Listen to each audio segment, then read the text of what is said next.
You know what I mean when I say the godfather, right? Well, get ready to hear about the godmother of cocaine. She is Griselda Blanco, I should say was, a 69-year-old mother of four, seen here in one of her many, many mugshots. As of yesterday, she is dead, gunned down by a motorcycle-riding assassin as she stepped out of a butcher shop in Medellin, Colombia. But this cocaine godmother made her name as drug kingpin right here in this country. In Miami in the 70s and the 80s, she is so notorious, in fact, a documentary chronicled her exploits. Here is just a piece of that. Be warned, the language is rough. Godmother told me I'm the baddest to ever take a breath of life. So here's the thing, you know, this isn't exactly your friendly neighborhood godmother, obviously. The stories of her viciousness made headlines for years and years. We just had to bring in Rafael Romo to bring in some of these. I mean, we've been talking, this should be an actual film, just the twists and turns of her life. So she was killed by a motorcycle assassin going into a butcher shop. There's so much irony in there. Exactly. Well, so much irony because she basically invented that kind of execution in the 70s and 80s when she was powerful in California, then in New York, and then in Miami, bringing 3,500 pounds of cocaine every year. At one point in time, her fortune was estimated at $1.5 billion. At one point in time, she plotted to kidnap JFK Jr.? That's one of the allegations of one of her associates that appeared in the documentary that you just showed people, but apparently it was just talk. It never actually materialized to go to the planning stage. Tell me more about her. She avoided the death penalty, right? That's right. She was originally prosecuted for drug trafficking, but then she was tied to 3 murders, and authorities in Florida and in New York said that at least they could have documented 40 murders, and that's still conservative because she might have been behind as many as 200 executions in Miami, in New York, and in Irvine, California. Including a 2-year-old girl. Just 30 seconds. Why, though, godmother of cocaine? Why that moniker? She basically invented bringing cocaine from South America and into the United States. It was this woman. Exactly. Most Wow. Americans know of Pablo Escobar. Right. Well, she was there before Pablo Escobar on a much larger scale. Pablo Escobar was stealing cars when she was already trafficking 3,400 pounds of cocaine in the 70s and 80s. She had so many enemies. It's amazing she lasted as long as she did. 69 years old, and she actually became a grandmother. So it's just amazing that at this point she dies, but she dies in the same way that she attacked many of her. Ralph, the shootout occurred at about 2:30 this afternoon when 2 or more Latin males entered the Crown Liquor Store here on the west end of the Dadeland Mall. They were followed by 2 or 3 other Latin males, and then the shooting began. There was an exchange of fire between the 2 groups. Right now, 2 people are dead, and there are others injured. Right now, I don't know the exact amount of people. Okay, what would the amount of weaponry in that van indicate to you as far as the nature of this incident is concerned? Well, they were well armed, we can say that, and they came prepared to do battle. Ralph, the 2 other men who were injured were both store employees. None of the victims has yet been identified. As Sergeant Piper said, both groups apparently were well armed. An automatic weapon was found in the store. A delivery van, reportedly used by the second group, was found abandoned in the north side of the mall with the door open and the motor running. 2 shotguns, 3 machine guns, 5 pistols, and a number of flak vests were inside the van. Police spent more than an hour searching the neighborhood for suspects, but they weren't able to turn anybody up. The suspects are apparently still at large. Police say they don't know what the motive was for the shootings, but they are sure it wasn't robbery. Again, they have not said that it was drug-related, but that is certainly a possibility. They just opened the doors of the liquor store back up. The dead men, the victims, are still inside the liquor store, and the investigation is continuing. We'll have further details on it tonight at 11 o'clock. Bob Lawrence, live at the Dadeland Mall. The shootout occurred at about 2:30 when 2 Latin males entered the Crown Liquor Store at the west end of the Dadeland Mall. While the clerk was making up their order, 2 more Latin men entered the store and began firing. And there was an exchange of fire between the 2 groups. Right now, 2 people are dead, and there are others injured. Right now, I don't know the exact amount. They were well armed, we can say that, and they came prepared to do battle. A worker in the store was wounded in the shoulder.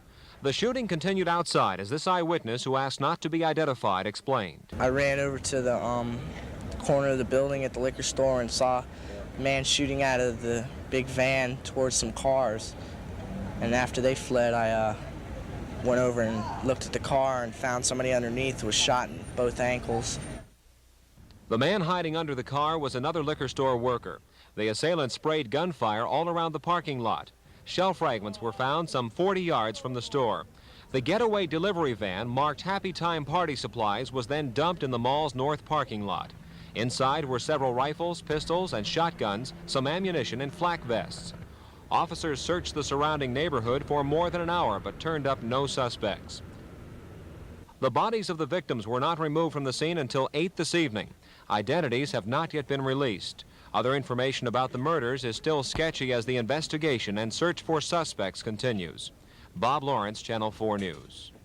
One of 2 men killed during a hail of machine gun fire at Dadeland Mall Wednesday was identified as a major cocaine dealer wanted by federal authorities. The man, 38-year-old Hermaine Pinesso, was named in a 1978 New York indictment by the U.S. Drug Enforcement Administration. We've identified Mr. Pinesso as a large-scale international narcotics trafficker who was, at the time he was murdered, wanted by DEA for continuing narcotics trafficking. He's identified as a top-notch official in one of the 5 Colombian narcotics rings that we've identified. Homicide detectives say Pinesso and 22-year-old Juan Carlos Hernandez of the Dominican Republic were killed by a rival Colombian cocaine group in retribution for the April 23rd killing of Jaime Sescun by Pinesso's gang.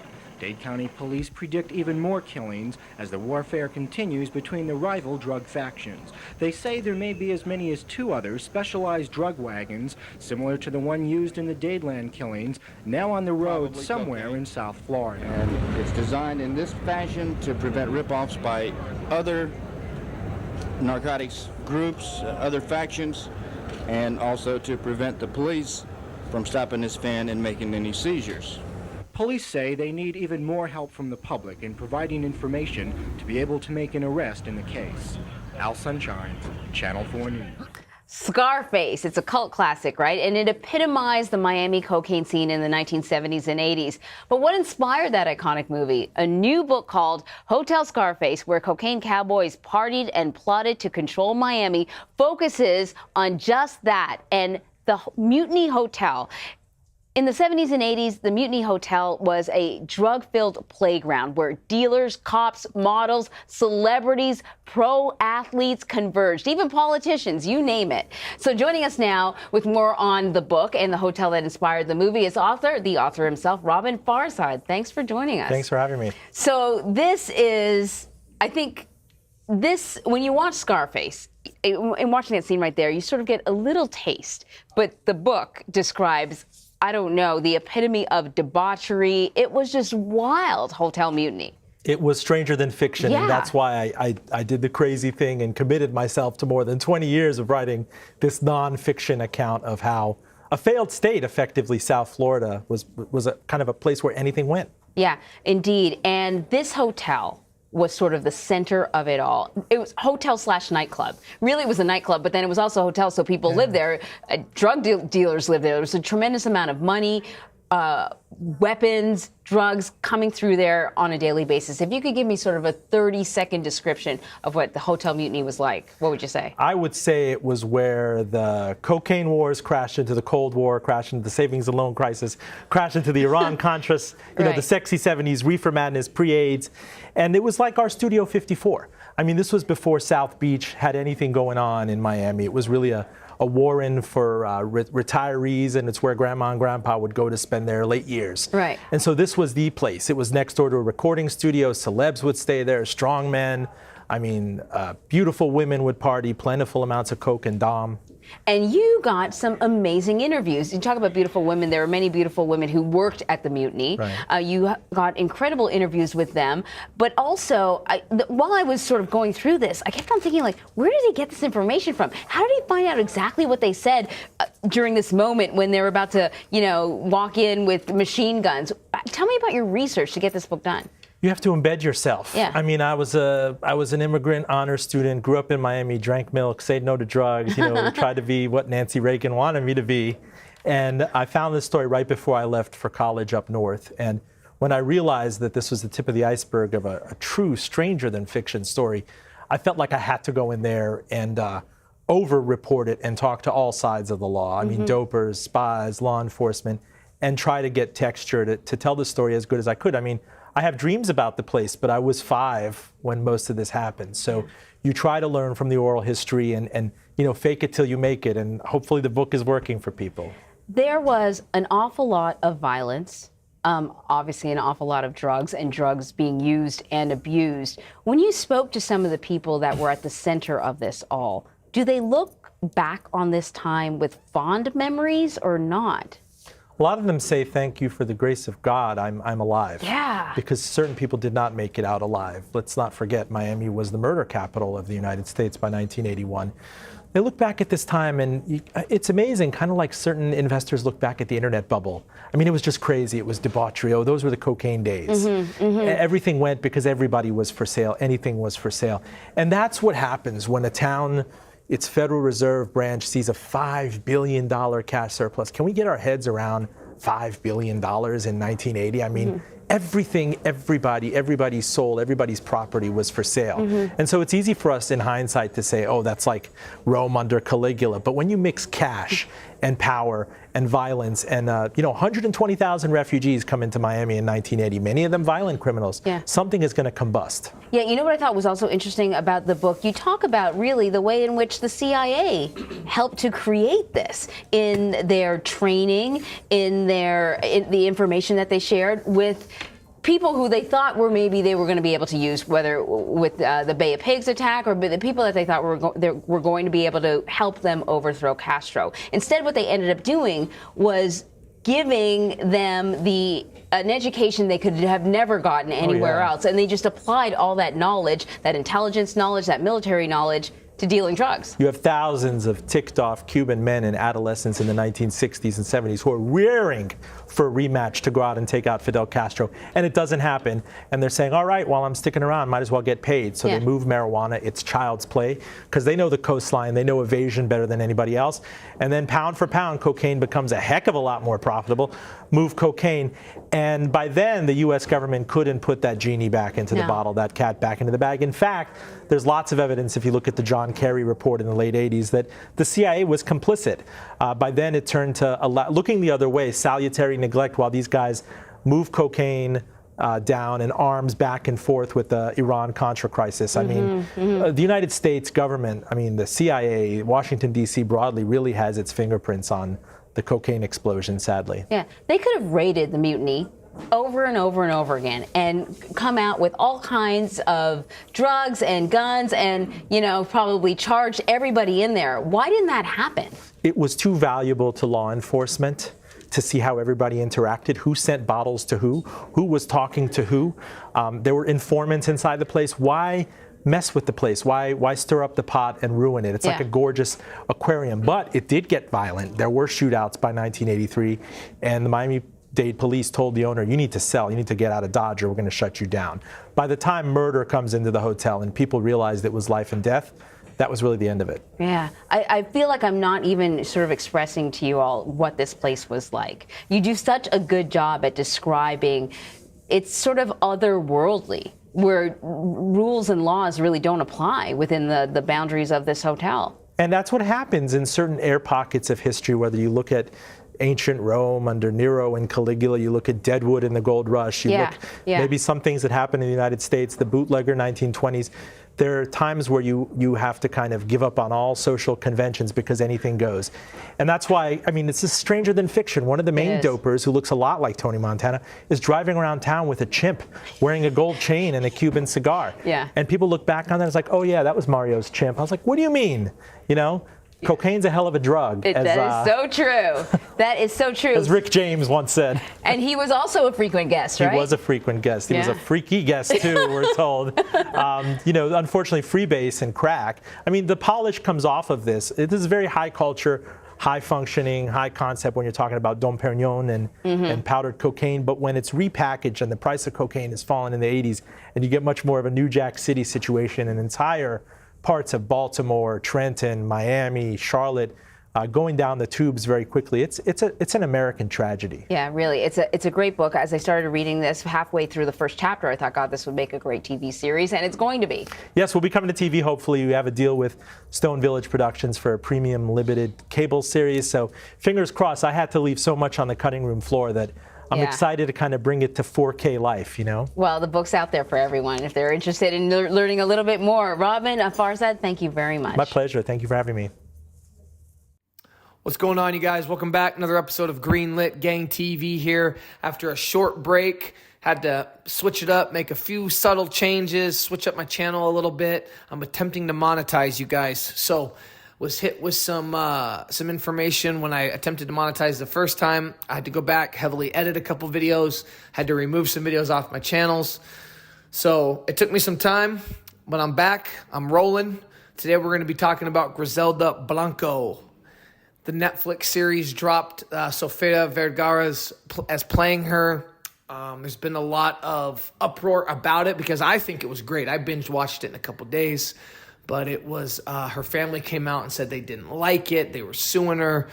But her story in one word, if I had to put it in one word, is crazy. It is absolutely crazy from start to finish.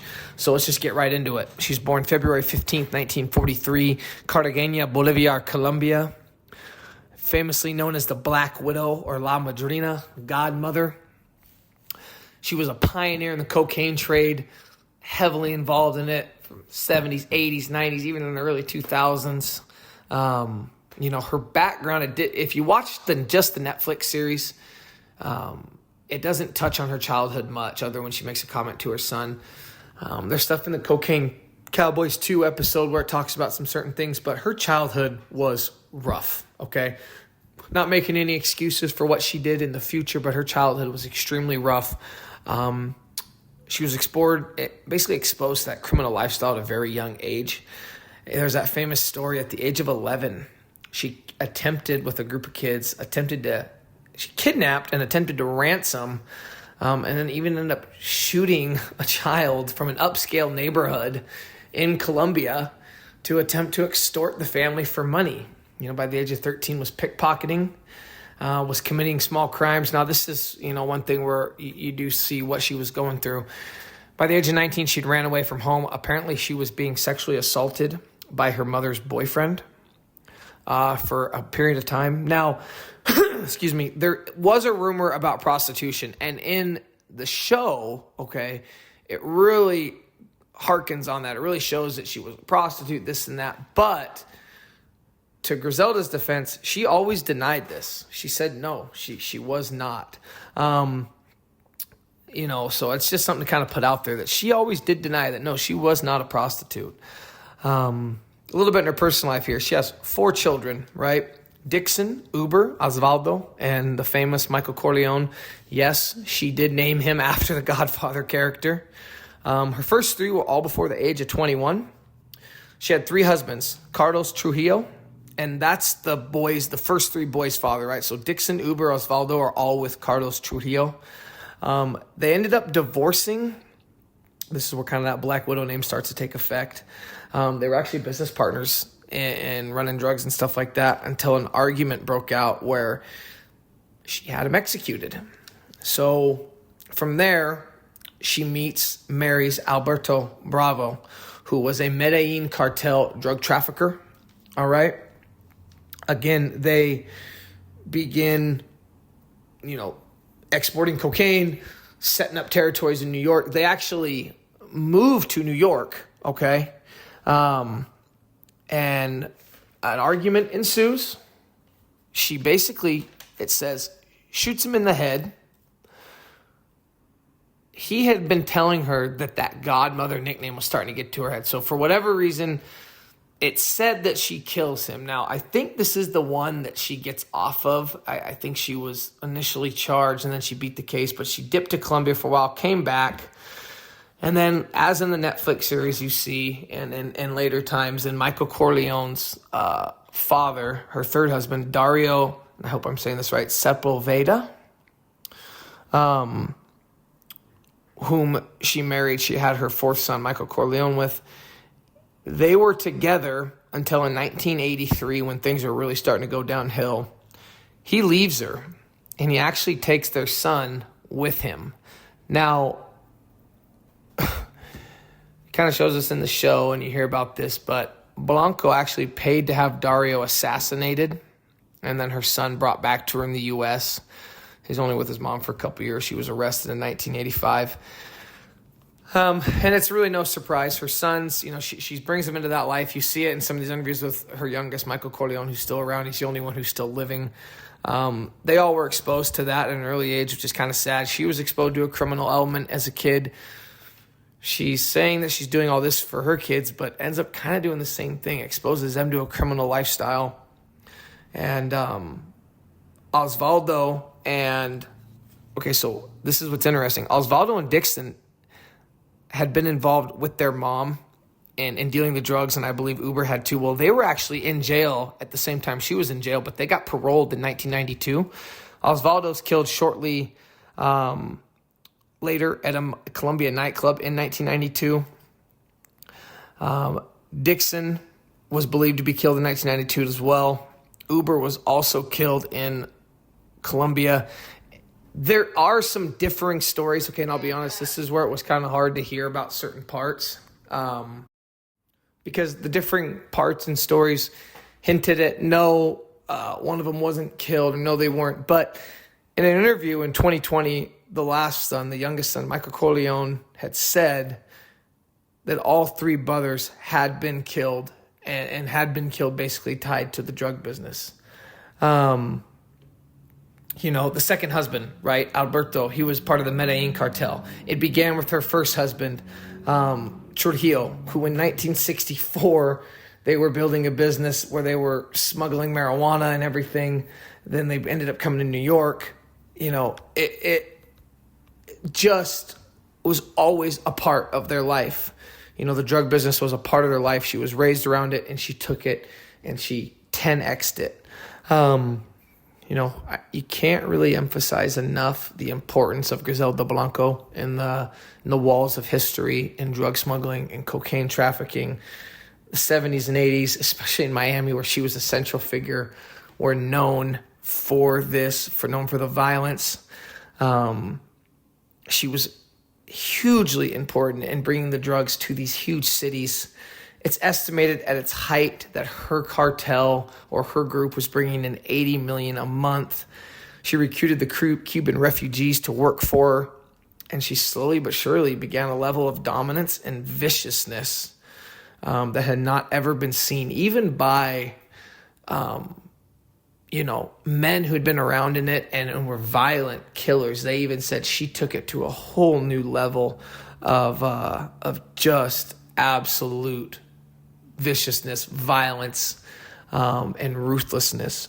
Little side note, 1975, she's indicted on federal drug charges. She flees to Colombia to avoid prosecution and everything.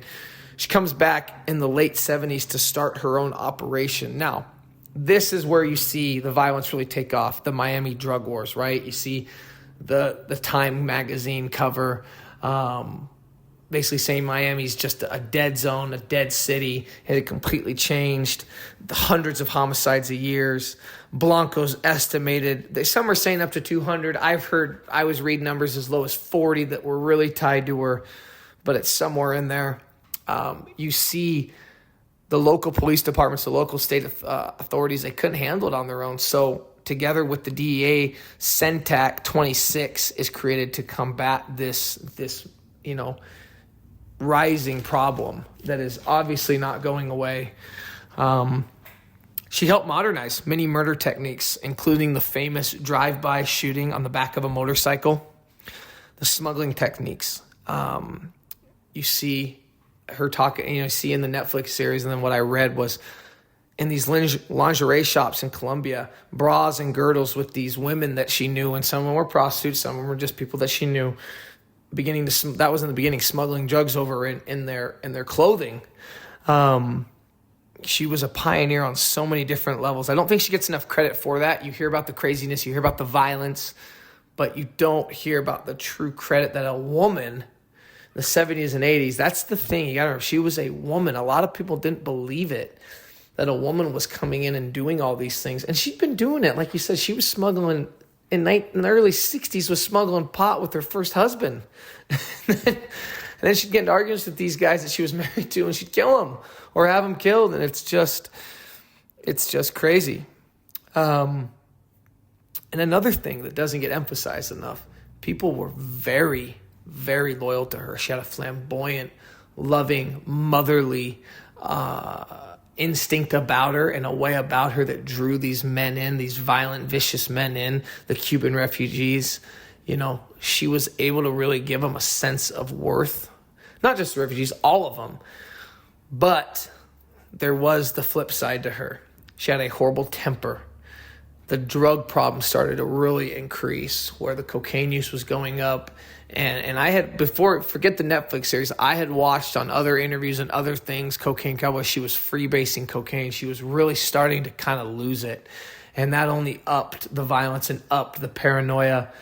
You know, in 1979, she's linked to that famous daytime shooting at the Dadeland Mall, you know, which is where they went in, the Crown Liquor Store, Uzis. They had that, basically a murder wagon, like a meat wagon where it was reinforced steel, shotguns, rifles, Uzis. I mean, whatever you could think of, they had. Emptying, they were basically saying emptying the clip of one gun, dropping that gun, picking up another gun, and just letting it loose. Anybody that got in their way was mowed down. She had no problem. If she even thought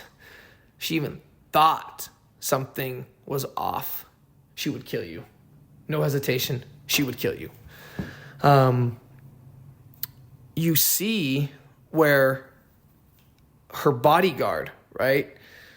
I forget how to say his name, Chuchillo, right? She was trying to kill him, all right? Well, she ends up, they go after him. They shoot, his name was Jesus Castro on the show. I think it's Chuchillo or something, but his real name, Jesus Castro. His son, Johnny Castro, was only 2 years old. Driving in a car with his dad, Griselda has her guys roll up, shoot up the car. The 2-year-old gets dead. It's stated that when she saw this, she said, good, now we're even. Well, Jesus Castro had not killed Griselda Blanco's son. Apparently he kicked one of them in the butt, okay? She had, as like, you know, whatever, they'd gotten into an argument, whatever, he kicked her son in the ass. Well, Blanco thought they were even by unloading an Uzi into a vehicle and killing his 2-year-old son, which is just awful. Interestingly enough, she was only convicted of 3 murders, including the murder of 2-year-old Johnny Castro.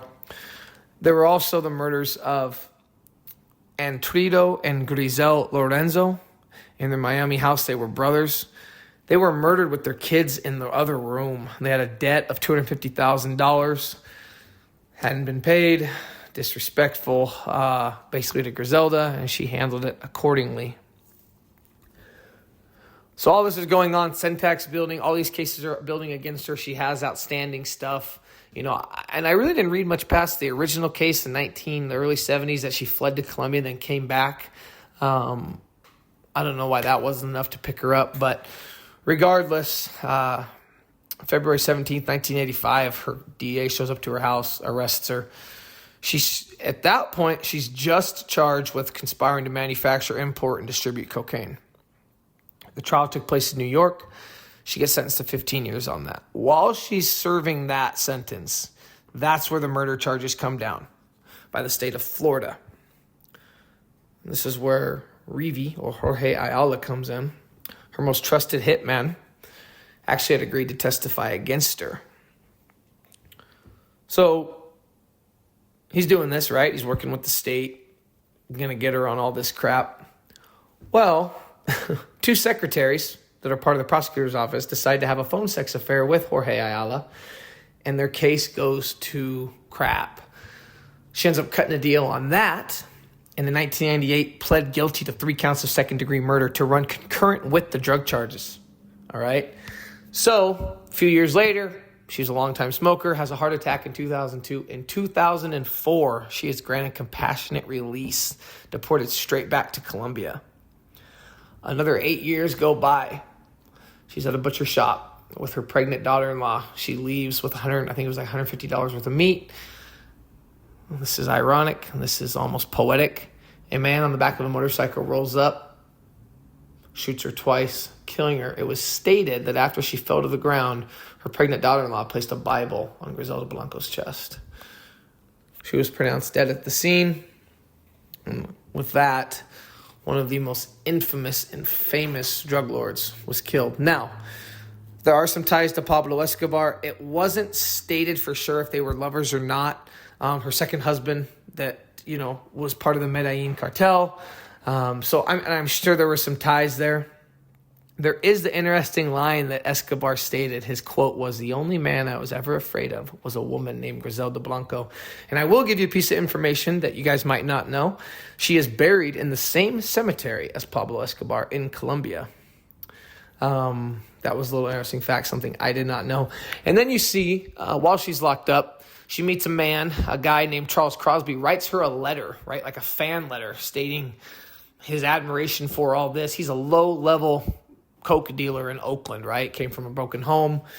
Well, she writes back, and they begin a long-term affair. You see pictures with him and her son, and she's still running things from behind walls and basically makes Charles Crosby a millionaire over the course of the next few years. He heads like a $40 million cocaine empire, and she's running it from prison.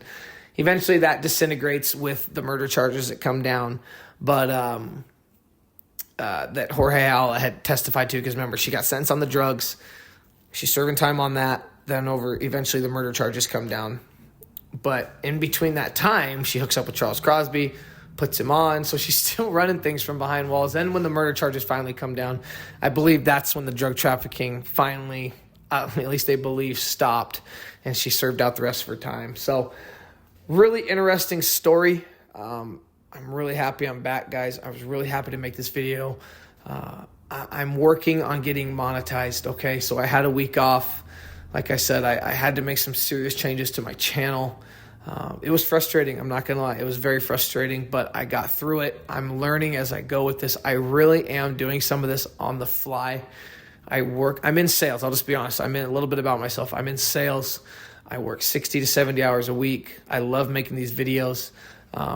But when it comes to getting monetized, there's another level of professionalism. There's another level of content that has to be met, a certain level of basically just an acceptance level that you have to meet, a certain quality level you have to meet. And to be honest, I wasn't meeting it, certain things. So got rid of some videos, edited some. I think I got the right formula now. I'm going to be bringing you guys more content. We're locked, we're loaded for 2024.